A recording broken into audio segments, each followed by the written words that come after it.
പ്രിയപ്പെട്ടവരെ, നമസ്തേ. അമേരിക്കൻ കവയിത്രിയും നോവലിസ്റ്റും ചെറുകഥാകൃത്തുമായിരുന്ന Sylvia Plath Ariel, the Colossus and the poems, Lady Lazarus, പിന്നെ ഡാഡി തുടങ്ങിയ പ്രശസ്തമായ കവിതകളുടെ കർത്താവാണ്. 1986 കവിതയ്ക്കുള്ള പുലിറ്റ്സർ പ്രൈസ് നേടിയ മഹത് വ്യക്തിത്വം. വൈകാരികത നിറഞ്ഞു നിൽക്കുന്ന അവരുടെ കവിത നമ്മുടെ കമലാദാസിൻ്റെതുപോലെയാണ്. ദീർഘകാലത്തെ നൈരാശ്യം അവരെ ഒരു വിഷാദ രോഗിയാക്കി. അത് ആത്മഹത്യയിലേക്ക് തന്നെ അവരെ നയിച്ചു. പ്രതിഭാധനരായ ഒരുപാട് പേർ മാനസിക പ്രശ്നങ്ങൾക്ക് അടിമപ്പെട്ടിട്ടുണ്ട്. ദീപിക പദുക്കോൺ, അനുഷ്ക ശർമ്മ, ഷാരൂഖ് ഖാൻ, വരുൺ ധവാൻ, ഇലീനിയ ഡിക്രൂസ്, യോയോ ഹണി സിംഗ്, വിരാട് കോഹ്ലി തുടങ്ങി ഒട്ടനവധി പ്രശസ്തർ മാനസിക ആരോഗ്യ പ്രശ്നങ്ങളിൽ നിന്നും കഷ്ടിച്ച് രക്ഷപ്പെട്ടവരാണ്. 2021 ഫ്രഞ്ച് ഓപ്പൺ ടെന്നീസ് ടൂർണമെൻറ്റിൽ നിന്നും ജപ്പാൻകാരിയായ നവോമി ഒസാക്കയ്ക്ക് പിൻവാങ്ങേണ്ടി വന്നു. മണിക്കൂറുകൾ കണക്ക് കമ്പ്യൂട്ടറിന് മുമ്പിൽ ഇരുന്ന് ജോലി ചെയ്യുന്ന IT വിദഗ്ധർ കടുത്ത മാനസിക സമ്മർദ്ദങ്ങൾ നേരിടുന്നവരാണ്. തൊഴിലും ജീവിതവും തുലനം ചെയ്യാതെ പോയാൽ അവരുടെ ജീവിതം തന്നെ പാഴായി പോകും. മാനസിക ആരോഗ്യവും മനോരോഗ ചികിത്സയും ഏറെ ജനകീയമായ ഒരു കാലത്താണ് നാം ജീവിക്കുന്നത്. മനോരോഗങ്ങളും മാനസിക ആരോഗ്യ പരിശീലനവും ഒരു സമൂഹത്തിനും അന്യമല്ലായിരുന്നു. കുറച്ചു കാലം മുൻപ് വരെ സമൂഹം അവജ്ഞയോട് കണ്ടിരുന്ന ഒരു ചികിത്സയാണ് മനോരോഗ ചികിത്സ. മനോരോഗം ചികിത്സിക്കുന്ന ഡോക്ടർക്ക് പോലും അല്പം നൊസ് ഉണ്ടാവും എന്നത് പറഞ്ഞു പഴകിയ ഒരു തമാശയാണ്. എന്താണ് മാനസിക രോഗം എന്നതുകൊണ്ട് അർത്ഥമാക്കുന്നത്? സാധാരണ ജീവിതം നയിക്കുന്ന ഒരു വ്യക്തിക്ക് തലച്ചോറിലുണ്ടാകുന്ന രോഗാവസ്ഥയോ ഭൗതിക മാറ്റങ്ങളോ മൂലം ഈ വ്യക്തിയുടെ ചിന്തയിലും പ്രവൃത്തിയിലും അയാളുടെ ആകെ ജീവിതോർജത്തിലും വൈകാരിക പ്രകടനങ്ങളിലുമൊക്കെ താളം തെറ്റൽ സംഭവിക്കുന്നതിനെ മാനസിക രോഗം എന്ന് വിവക്ഷിക്കാം. മാനസിക ആരോഗ്യം എന്നത് മാനസികമായ അസുഖങ്ങൾ ഇല്ലാതിരിക്കുന്ന അവസ്ഥ മാത്രമല്ല, ശാരീരികവും മാനസികവും സാമൂഹികവുമായ സൗഖ്യത്തിൻ്റെ ആകത്തുകയാണ് മാനസികാരോഗ്യം എന്നതുകൊണ്ട് അർത്ഥമാക്കുന്നത്. മറ്റേതൊരു രോഗത്തെയും പോലെ അതീവ സഹിഷ്ണുതയോടെ സ്നേഹത്തോടെ പരിചരിക്കപ്പെടേണ്ട ഒന്നാണ് മനോരോഗം. പക്ഷെ പലപ്പോഴും വ്യക്തികൾക്കോ സമൂഹത്തിനോ അതിന് സാധിക്കാറില്ല. മറ്റു രോഗങ്ങൾ ശരീരത്തിന് വേദനയും അസ്വസ്ഥതയും ഉണ്ടാക്കുമ്പോൾ മനോരോഗങ്ങൾ മനസ്സുകളെ മുറിവേൽപ്പിക്കുന്നു. അത് പലപ്പോഴും സ്വയമുള്ള മുറിപ്പെടുത്തലുകളേക്കാൾ ഏറ്റവും അടുത്തു നിൽക്കുന്ന ബന്ധുക്കളെയും സുഹൃത്തുക്കളെയുമാകും ബാധിക്കുന്നത്. ഇത് കുടുംബങ്ങളിലും വ്യക്തിബന്ധങ്ങളിലും അസാധാരണമായ ഒരു അവസ്ഥ സൃഷ്ടിച്ചേക്കാം. അത്തരം അസാധാരണത്വം ഈ രോഗാവസ്ഥയിലുള്ളവരെയും അസാധാരണമായ അവജ്ഞയോടെ കാണുവാൻ സമൂഹത്തെ പ്രേരിപ്പിക്കുന്നുണ്ട്. കോവിഡിന് ശേഷം ഈ സമീപനത്തിൽ ആരോഗ്യകരമായ ഒരു മാറ്റമാണ് വന്നിട്ടുള്ളത്. ലോകാരോഗ്യ സംഘടനയുടെ കണക്ക് പ്രകാരം ലോകത്ത് ജീവിക്കുന്ന 8 പേരിൽ ഒരാൾക്ക് ഏതെങ്കിലും തരത്തിലുള്ള മാനസിക തകരാറ് കണ്ടെത്തിയിട്ടുണ്ട്. ആകെ 970 മില്യൺ ആൾക്കാരാണ് ഈ 8-1 എന്നത് അവർ അർഹിക്കുന്ന പരിഗണനയുടെ പ്രാധാന്യം വർദ്ധിപ്പിക്കുന്നു. കോവിഡ് മഹാമാരിയുടെ കാലത്ത് സാമ്പത്തിക അസ്ഥിരതയും തൊഴിൽപരമായ ഉത്കണ്ഠകളും സാമൂഹികമായ ഒറ്റപ്പെടലും വളരെയധികം വർദ്ധിച്ചിരുന്നു. ആഗോളതലത്തിൽ തന്നെ ഡിപ്രഷനും ആങ്സൈറ്റിയും പോലെ സർവ്വസാധാരണമായി കാണപ്പെടുന്ന മനോരോഗങ്ങൾ ഗണ്യമായി വർദ്ധിച്ച ഒരു കാലഘട്ടം കൂടിയായിരുന്നു അത്. കണക്കുകൾ പ്രകാരം 25% വർധനവാണ് രേഖപ്പെടുത്തിയിരിക്കുന്നത്. മാനസിക രോഗികളുടെ മരണനിരക്കിലും ആഗോളതലത്തിൽ വർധനവ് രേഖപ്പെടുത്തിയ ഒരു കാലഘട്ടമാണ് കടന്നുപോയത്. മാനസിക രോഗാവസ്ഥ മൂർച്ഛിക്കുന്നത് മൂലം ഉണ്ടാകുന്ന ആത്മഹത്യകളാണ് ഇതിൽ നല്ലൊരു പങ്ക്. ഇതുകൂടാതെ മയക്കുമരുന്ന് ഉപയോഗം മൂലമുണ്ടാകുന്ന മരണങ്ങളും മാനസിക രോഗാവസ്ഥ ശരീരത്തിന് സമ്മാനിക്കുന്ന അവശതകൾ മൂലമുണ്ടാകുന്ന മരണങ്ങളുമുണ്ട്. വിവിധ തരത്തിലുള്ള മാനസിക പ്രശ്നങ്ങൾക്ക് അടിമപ്പെട്ട് മരണത്തിലേക്ക് എത്തുന്നവർ ആഗോളതലത്തിൽ 80,000 വരും. ഇതിൽ തന്നെ 15 വയസ്സിനും 29 വയസ്സിനും ഇടയിലുള്ള യുവാക്കളുടെ ജീവനെടുക്കുന്നത് പ്രധാനമായും ആത്മഹത്യാ പ്രവണതയാണ്. മാനസിക രോഗം എന്നുള്ളത് വളരെ കുറഞ്ഞ ചിലവിൽ ചികിത്സിക്കാൻ സാധിക്കുന്ന ഒരു അസുഖമാണ്. എന്നാൽ ലോകത്താകമാനം ചികിത്സാ സ്രോതസ്സുകളുടെ അഭാവം നിമിത്തം പലപ്പോഴും മാനസിക രോഗങ്ങൾക്ക് അടിമപ്പെട്ടവർക്ക് ശാസ്ത്രീയമായതും നിലവാരമുള്ളതുമായ ചികിത്സ ലഭ്യമാകുന്നില്ല. നാം മുൻപ് സൂചിപ്പിച്ചതുപോലെ തന്നെ സമൂഹത്തിന് ഇന്നും ദഹിക്കാനാവാത്ത ഒരു വിഭാഗമാണ് മാനസിക രോഗികൾ. വല്ലാത്ത ഒരു അവഗണനയും ഒറ്റപ്പെടുത്തലും എല്ലാ കാലത്തും ഈ വിഭാഗത്തിൽപ്പെടുന്ന രോഗികൾക്ക് നേരിടേണ്ടി വന്നിട്ടുണ്ട്. വിദ്യാസമ്പന്നർ എന്ന് വിശ്വസിക്കുന്ന സമൂഹങ്ങൾക്കിടയിൽ പോലും അർഹമായ പരിഗണന കിട്ടാതെ തെരുവിലേക്ക് വലിച്ചെറിയപ്പെടുന്ന മാനസിക രോഗികളുടെ എണ്ണം വളരെ കൂടുതലാണ്. ഇത്തരത്തിലുള്ള രോഗികൾ നേരിടുന്ന മനുഷ്യാവകാശ ലംഘനങ്ങളുടെ തോത് നാൾക്ക് നാൾ വർദ്ധിച്ചു വരുന്ന ഒരു സാഹചര്യമാണ് ഇന്ന് നിലനിൽക്കുന്നത്. പ്രായപൂർത്തിയായവരിൽ 19% ഏതെങ്കിലും തരത്തിലുള്ള ആൻസൈറ്റി ഡിസോർഡർ ഉള്ളതായി പഠനങ്ങൾ വിലയിരുത്തുന്നു. ഇതിൽ പോസ്റ്റ് ട്രോമാറ്റിക് സ്ട്രെസ് ഡിസോർഡർ അഥവാ PTSD, ഒബ്സസീവ് കമ്പൽസീവ് ഡിസോർഡർ അഥവാ OCD, പാനിക് ഡിസോർഡർ അല്ലെങ്കിൽ പാനിക് അറ്റാക്ക് എന്നിവ കൂടാതെ ഉത്കണ്ഠകളും സമ്മർദ്ദവും മൂലമുണ്ടാകുന്ന മറ്റ് മാനസിക രോഗങ്ങളും ഫോബിയകളും എല്ലാം ഈ ഗണത്തിൽപ്പെടുന്നു. മാനസികാസ്വാസ്ഥ്യമുള്ള ഒരു വ്യക്തിക്ക് തനിക്ക് അത്തരത്തിലുള്ള ഒരു രോഗമുണ്ട് എന്നുള്ള തിരിച്ചറിവില്ലാതിരിക്കുന്നത് വളരെ ഗുരുതരമായ സാഹചര്യമാണ്. ഇതേ തിരിച്ചറിവ് അയാൾക്ക് ചുറ്റുമുള്ള ആൾക്കാർക്കും പലപ്പോഴും ഉണ്ടാകാറില്ല.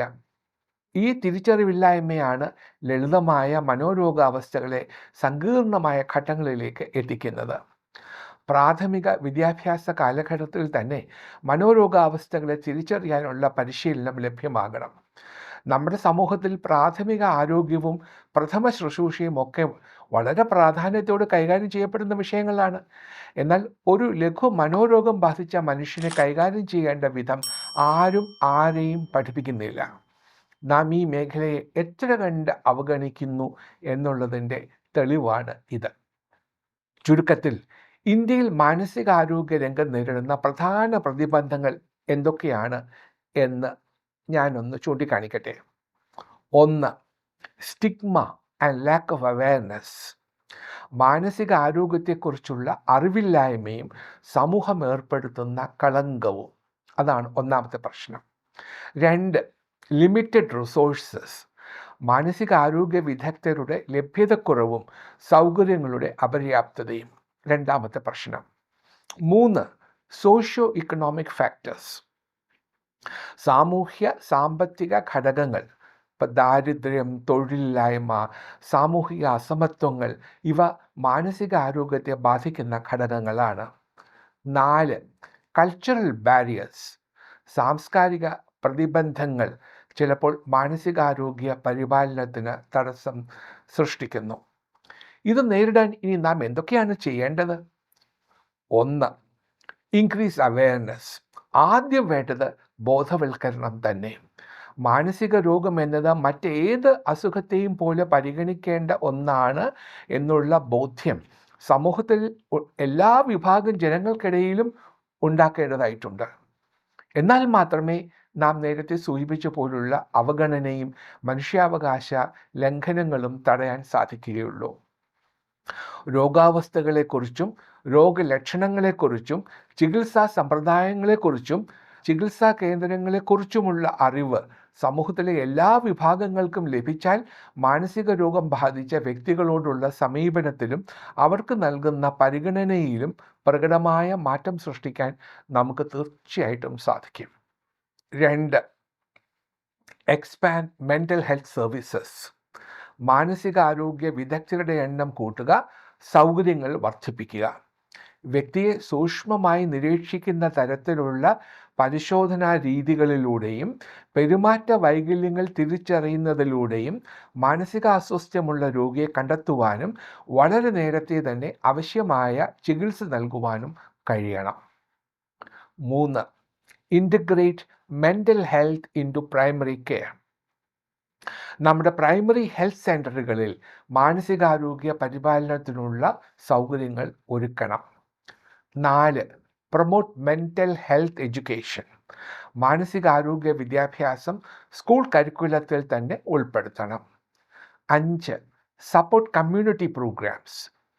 കമ്മ്യൂണിറ്റി അടിസ്ഥാനമാക്കിയിട്ടുള്ള പരിപാടികൾ നടത്തുക. മാനസികാരോഗ്യത്തെക്കുറിച്ച് ബോധവൽക്കരിക്കാനായി Deepika Padukone Live Love and Laughter Foundation എന്നൊരു സ്ഥാപനം തുടങ്ങിയിട്ടുണ്ട്. ഇതുപോലുള്ള സ്ഥാപനങ്ങൾ ധാരാളം ഉണ്ടാകണം. 6. Encourage sports and games. സ്പോർട്സിൽ ഏർപ്പെടുമ്പോൾ ശാരീരിക അധ്വാനം കൂടുന്നു. അപ്പോൾ എൻഡോർഫിൻസ് പുറത്തു വരുന്നു. ഇത് സ്ട്രെസ്, ആങ്സൈറ്റി, ഡിപ്രഷൻ എന്നിവയൊക്കെ കുറയ്ക്കാൻ സഹായിക്കുന്നു.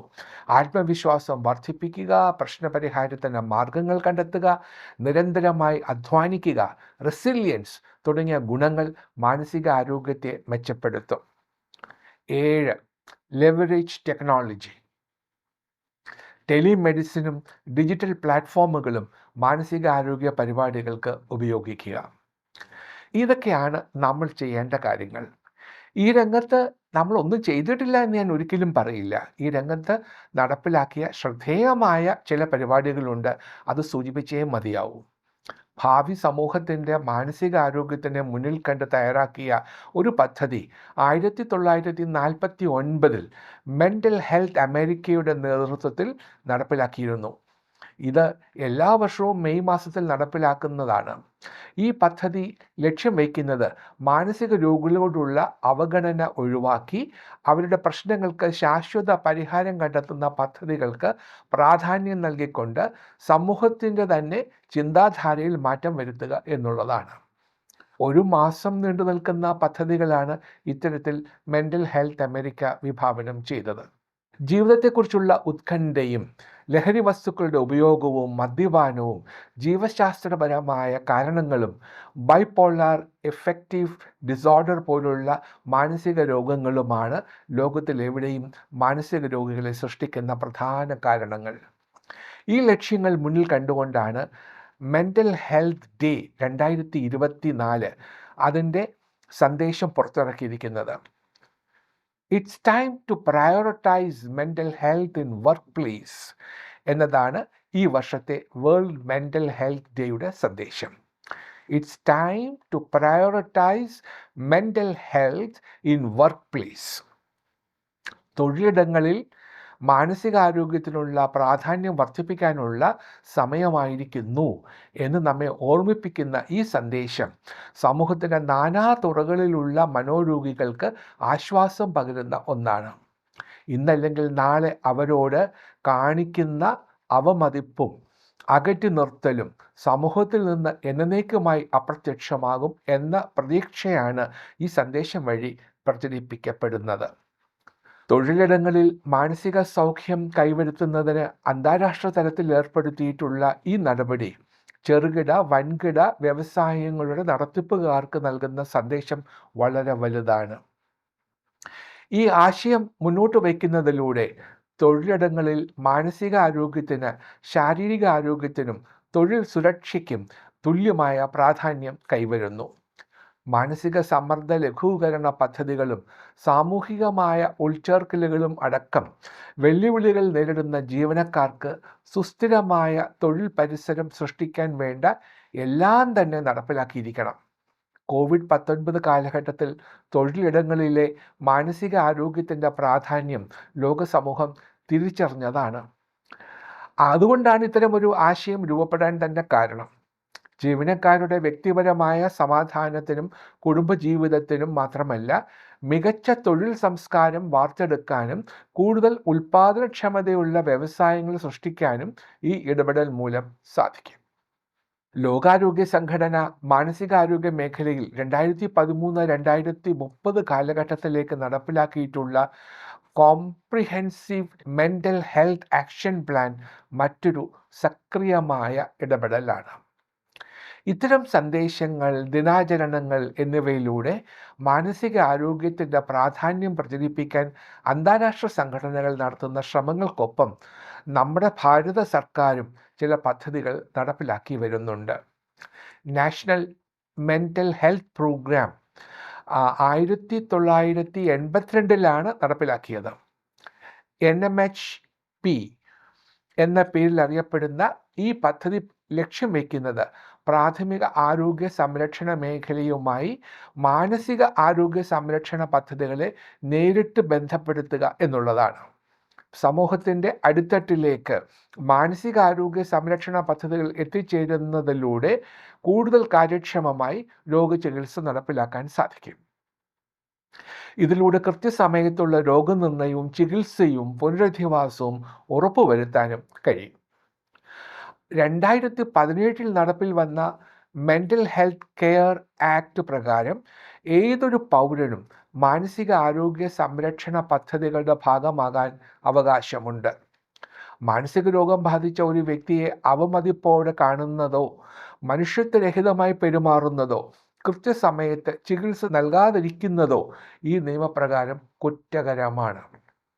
മുൻകാലങ്ങളിൽ അനസ്തേഷ്യ നൽകാതെ ഇലക്ട്രോ കൺവെൻസീവ് തെറാപ്പി അടക്കം നടപ്പിലാക്കി വന്നിരുന്ന ഒരു സാഹചര്യമാണ് ഈ നിയമപ്രകാരം ഒഴിവാക്കുന്നത്. പ്രായപൂർത്തിയാകാത്തവർക്കുള്ള പ്രായോഗിക ചികിത്സയായി ECT ഉപയോഗിക്കുന്നത് നിയമപ്രകാരം നിരോധിക്കുകയും ചെയ്തിട്ടുണ്ട്. ഈ നിയമപ്രകാരമുള്ള മറ്റൊരു പ്രധാന ഇടപെടൽ ഒരു വ്യക്തിക്ക് അയാളുടെ ചികിത്സാ രീതികളെ സംബന്ധിച്ചുള്ള തീരുമാനമെടുക്കാൻ അധികാരമുണ്ടായിരിക്കും എന്നുള്ളതാണ്. ഭാരതത്തിൽ നിലനിന്നിരുന്ന സുപ്രധാനമായ ഒരു നിയമം എടുത്തു കളഞ്ഞതും ഈ ആക്ട് പ്രകാരമാണ്. ആത്മഹത്യാശ്രമം നടത്തി ജീവിതത്തിലേക്ക് തിരിച്ചു വരുന്ന വ്യക്തിക്ക് ഇന്ത്യൻ പീനൽ കോഡ് വകുപ്പ് 309 പ്രകാരം ഏറ്റവും കുറഞ്ഞത് 1 വർഷത്തെ തടവും ഒപ്പം തന്നെ പിഴയും ശിക്ഷയായി നൽകിയിരുന്നു. 2017 നിലവിൽ വന്ന മാനസികാരോഗ്യ സംരക്ഷണ നിയമപ്രകാരം ആത്മഹത്യാശ്രമത്തെ കുറ്റവിമുക്തമാക്കി. സർക്കാരിൽ നിന്നുള്ള വിവേചനമില്ലാത്ത ആരോഗ്യ പരിരക്ഷയും ചികിത്സയും ലഭ്യമാക്കുന്നതിനോടൊപ്പം മാനസിക രോഗമുള്ള ആളുകളുടെ അവകാശങ്ങൾ സംരക്ഷിക്കപ്പെടുവാനാണ് പ്രധാനമായും ഈ നിയമം ഉദ്ദേശിക്കുന്നത്. ശാരീരിക അസ്വാസ്ഥ്യങ്ങളുടെ ചികിത്സയ്ക്ക് ലഭ്യമായ അതേ അടിസ്ഥാനത്തിൽ തന്നെ മാനസിക രോഗങ്ങളുടെ ചികിത്സയ്ക്കായി മെഡിക്കൽ ഇൻഷുറൻസ് വ്യവസ്ഥകൾ മാറ്റിയെഴുതുവാനും ഈ നിയമം മൂലം സാധിച്ചു. മാനസിക ആരോഗ്യ മേഖലയിൽ നടപ്പിലാക്കിയ മറ്റൊരു പ്രധാന പദ്ധതിയാണ് കിരൺ ഹെൽപ്പ് ലൈൻ പദ്ധതി.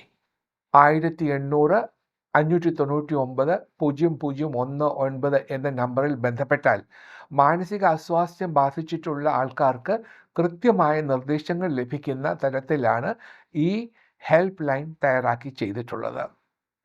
ആങ്സൈറ്റി, ഡിപ്രഷനും പാനിക് അറ്റാക്കും ഒക്കെ ബാധിക്കുന്ന മനോരോഗികൾക്ക് വളരെ ആശ്വാസകരമായ ഒരു ഇടപെടലാണ് കിരൺ ഹെൽപ്പ് ലൈനിലൂടെ സർക്കാർ നടത്തി വരുന്നത്. ഇന്ത്യയിൽ നിന്ന് നിലവിലുള്ള 13 ഭാഷകളിൽ ഈ ഹെൽപ്പ് ലൈൻ നമുക്ക് ലഭ്യമാണ്. ദേശീയ വിദ്യാഭ്യാസ മന്ത്രാലയത്തിൻ്റെ നേതൃത്വത്തിൽ നടപ്പിലാക്കിയ മനോദർപ്പൺ പദ്ധതി വിദ്യാഭ്യാസ പ്രവർത്തകർക്കും വിദ്യാർത്ഥികൾക്കും അവർ ഉൾപ്പെടുന്ന കുടുംബങ്ങൾക്കും മാനസിക ആരോഗ്യ പിന്തുണ ലഭ്യമാക്കി വരുന്നുണ്ട്.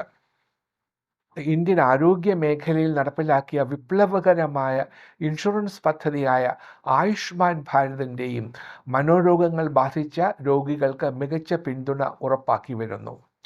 ദരിദ്ര കുടുംബങ്ങളിൽ ഉൾപ്പെടുന്ന മനോരോഗികൾക്കും മറ്റസുഖങ്ങൾക്ക് ലഭിക്കുന്നത് പോലെയുള്ള പരിഗണന നൽകി ചികിത്സ ഉറപ്പാക്കുന്ന തരത്തിലാണ് ആയുഷ്മാൻ ഭാരത് വിഭാവനം ചെയ്തിട്ടുള്ളത്. മറ്റാരോഗ്യ സംരക്ഷണ മേഖലകളിൽ എന്ന പോലെ തന്നെ മാനസികാരോഗ്യ മേഖലയിലും മികച്ച ഇടപെടലാണ് കേരള സർക്കാരിൻ്റെ ഭാഗത്തു നിന്ന് ഉണ്ടായിട്ടുള്ളത്. ജീവനി മെൻ്റൽ ഹെൽത്ത് പ്രോജക്റ്റ് അതിൽ ഒന്നാണ്. 2019 കാലഘട്ടത്തിൽ നടപ്പിലാക്കിയ ഈ പദ്ധതി ലക്ഷ്യം വയ്ക്കുന്നത് കോളേജ് വിദ്യാർത്ഥികളുടെ മാനസിക ആരോഗ്യ സംരക്ഷണമാണ്. പിന്നൊന്നുള്ളത് സഹജീവനം ഹെൽപ്പ് ഡെസ്ക്.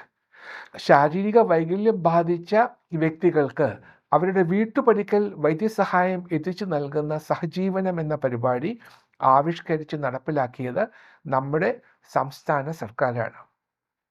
സമൂഹത്തിൽ പാർശ്വവൽക്കരിക്കപ്പെട്ടു പോകുന്ന വിഭാഗങ്ങളെ ഒപ്പം ചേർക്കുന്ന ഇത്തരം പദ്ധതികൾ സത്യത്തിൽ നമ്മുടെ സംസ്ഥാനത്തിന് തന്നെ അഭിമാനമാണ്.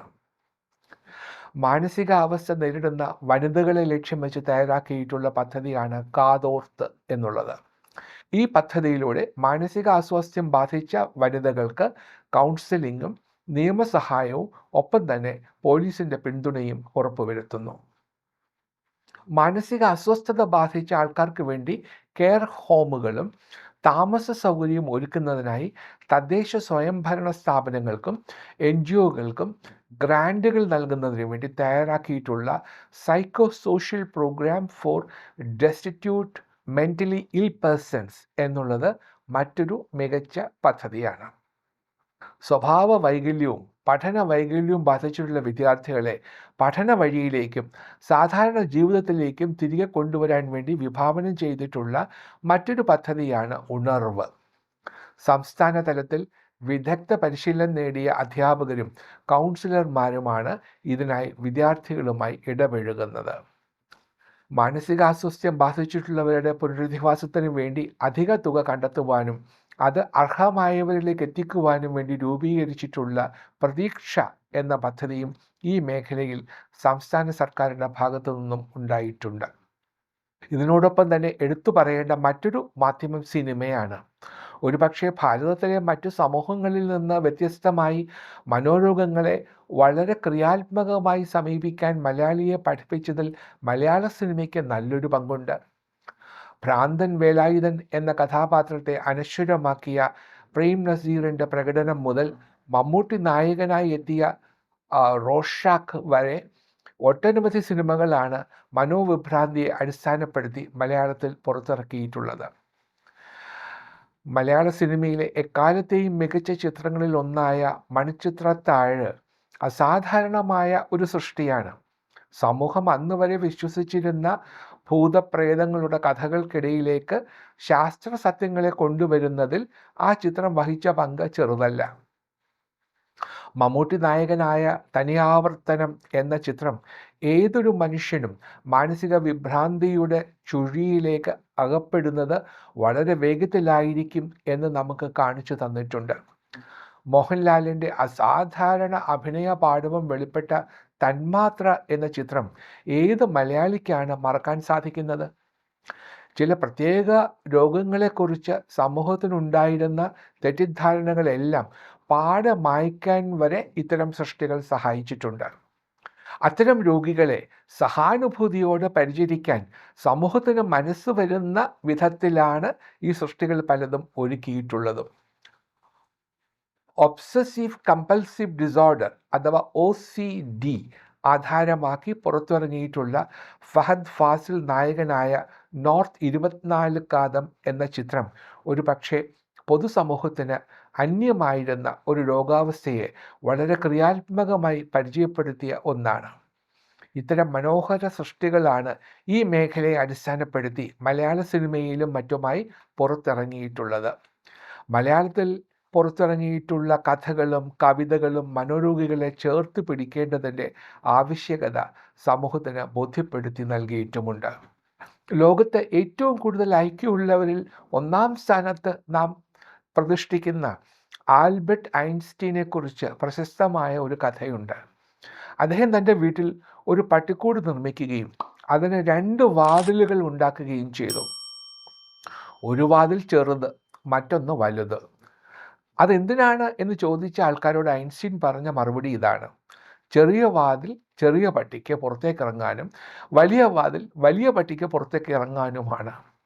ഇത് കഥയോ നടന്ന സംഭവമോ എന്തോ ആയിക്കൊള്ളട്ടെ, ലോകം കണ്ട ബുദ്ധിരാക്ഷസന്മാരിൽ ഒരാളാണ് ഈ മണ്ടത്തരം പറഞ്ഞത് എന്ന് മാത്രം ഓർത്താൽ മതി. മനുഷ്യ മനസ്സ് എന്നത് ആർക്കും തന്നെ പിടിതരാത്ത ഒരു പ്രഹേളികയാണ്. ആധുനിക മനഃശാസ്ത്രത്തിൻ്റെ പിതാവ് എന്ന് വിശേഷിപ്പിക്കുന്ന ഫിലിപ്പ് പിനിയൽ തൻ്റെ ചികിത്സാരീതി ആരംഭിച്ചത് ചങ്ങലക്കിട്ട മാനസിക രോഗികളെ സ്വതന്ത്രമാക്കിക്കൊണ്ടാണ്. മനോരോഗികൾക്ക് വേണ്ടി ലോക സമൂഹത്തിന് മുന്നിൽ ആദ്യമായി വ്യത്യസ്തമായ എന്നാൽ മാനുഷികമായ ഒരു കാഴ്ചപ്പാട് മുന്നോട്ട് വയ്ക്കുകയാണ് അദ്ദേഹം ചെയ്തത്. മോറൽ തെറാപ്പി എന്നാണ് അദ്ദേഹം അതിനെ വിശേഷിപ്പിച്ചത്. അതെ, ഇത്തരത്തിലുള്ള രോഗികളോട് ഏറ്റവും ധാർമ്മികമായ ഇടപെടലാണ് ഉണ്ടാകേണ്ടത്. അതാണ് മാനുഷികതയും. അടുത്ത ആഴ്ച നമുക്ക് വീണ്ടും കാണാം.